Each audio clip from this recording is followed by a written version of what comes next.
مين هو ويليام أفتن؟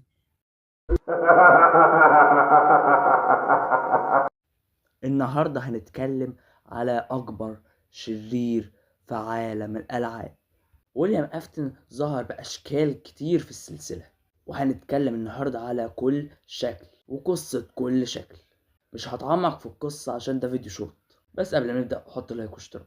وعندنا أول شكل يظهر معانا البيربل جاي أو الرجل البنفسجي، والشكل ده كان يظهر في الميني جيمز الصغيرة ما بين جزء وآخر.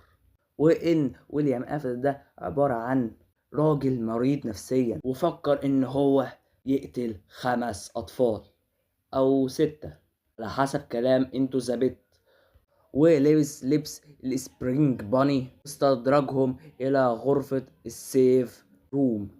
وكلنا عارفين اللي حصل، بس مفيش سبب واضح ليه عمل كده.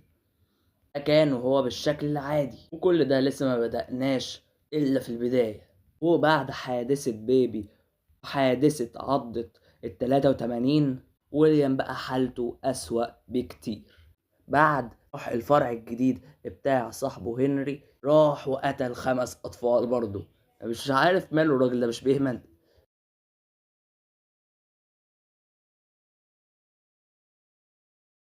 Superstar.